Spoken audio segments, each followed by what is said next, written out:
That's right. Welcome into your very first Football Friday night right here on Fox 44, where we're bringing you scores and highlights basically as they happen, basically as they end, not when they're done. Now, games did get end a little bit earlier tonight because they were Jamborees, but we're bringing you the action anyway. Speaking of, by the way, check out this slate of games. We're everywhere in South Louisiana, Baton Rouge.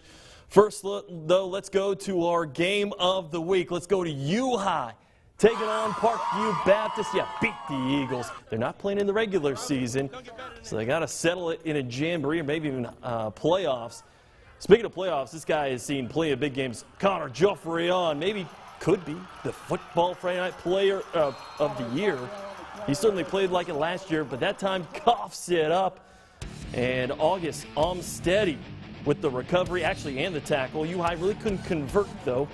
25-yard field goal there by Aiden Gale.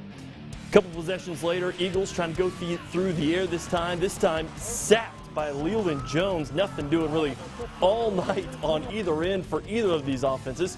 Great game of the week, right? Yeah, yours truly picked it. How about this?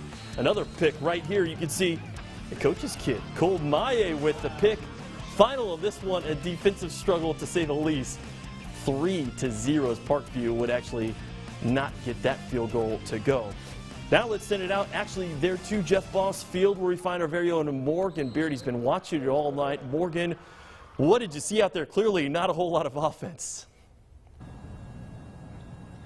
Yeah, not a whole lot of offense tonight, and right now not a whole lot of lights. They turned them off on us, but we're still out here for Football Friday night. And as you just saw in the highlights, when you have two rivals that are so familiar with each other, a game could go one of two ways. The nerves can get the most of you, and it could be defensive mistakes all over the field, or exactly what we got, a defensive struggle.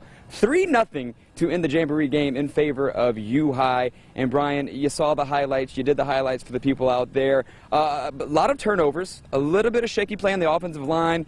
But aside from that, it was a ground game for both teams. You know, U-High riding Mike Hollins for much of the game, and for Parkview, their ground attack chipping away with Connor Joffrey and Colton Jumanville all night long. Both teams advancing the ball well into the opponent's territory, but you saw it came down to field goals, and it was U-High with the advantage, 3-0, and Parkview, they're going to go back to drawing board and try to get a little more practice in on that regard. But that's it for these two teams. As you mentioned, no regular season matchup, so for now, this will have to settle it. Back to you, Brian.